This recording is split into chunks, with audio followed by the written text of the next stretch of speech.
Hello बच्चों, let's read the question. The question says if a trapezium is cyclic then its डेस are equal, parallel sides, oblique sides. ठीक है बच्चों. तो हमें ये क्वेश्चन के अंदर पूछा है कि अगर ट्रेपेजियम हमारा साइक्लिक हो तो उस कंडीशन में इसकी कौन सी साइड्स इक्वल होती है. ठीक है बच्चों.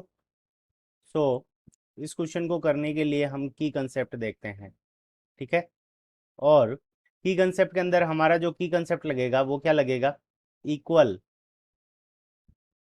Equal angles. Equal angles are. Equal angles are subtended. Equal angles are subtended by equal chords. ठीक है बच्चों. by equal chords यानी इक्वल अगर कोड्स है हमारी तो उनके कारण जो सब एंगल बनेगा सर्कमफेरेंस पे वो हमारे क्या होंगे? इक्वल होंगे. ठीक है बच्चों. सो इस क्वेश्चन को समझने के लिए हम एक डायग्राम बना. ठीक है बच्चों. तो ये हमारा डायग्राम हो गया. ठीक है. सो ये ट्रेपीजियम है. सो ये हो जाएगा ट्रेपीजियम साइक्लिक है तो इसके चारों पॉइंट होंगे वो सर्कल की सर्कमफेरेंस पे होंगे. तो ए बी सी डी ये चारों पॉइंट हमारे क्या हो गए? सर्कल की सर्कमफेरेंस पे हो गए. अब ट्रेपीजियम के अंदर क्या होती है? दो पैरेलल साइड्स होती है. तो हम मान लेते हैं कि suppose A B parallel D C. ठीक है बच्चों. तो ये ए बी और डी सी हमारी क्या हो जाएगी? अब देखो यहाँ पे दोनों साइड पैरेलल है. तो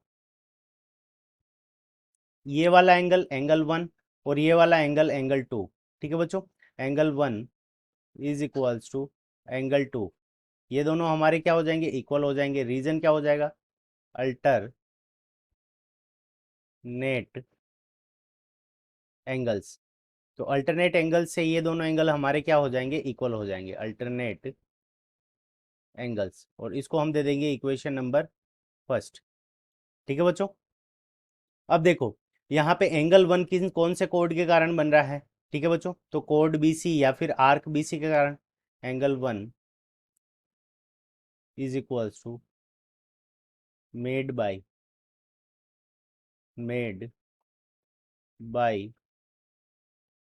code made by code B C. तो angle one code B C के कारण बन रहा है. इसी तरह से एंगल टू हमारी कौन सी कोड के कारण बन रहा है? तो ए डी कोड के कारण angle two is equals to made by code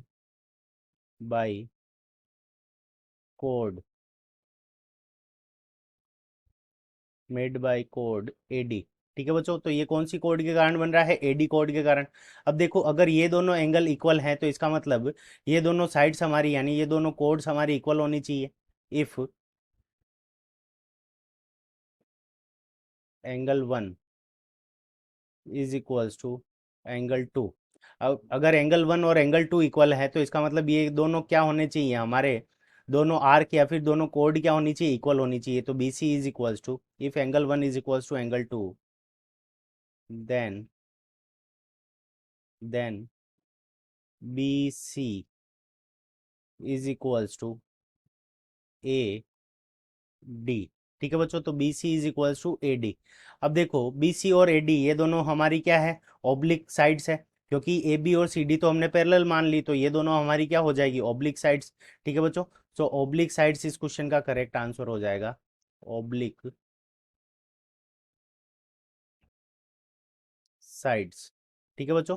तो अगर पर हमारा ट्रेपीजियम अगर साइक्लिक होता है तो उस कंडीशन के अंदर जो उसकी ऑब्लिक साइड्स होती है वो क्या होती है? इक्वल होती है. So oblique sides is the correct answer of this question. I hope you understood it well. Best of luck. Thank you.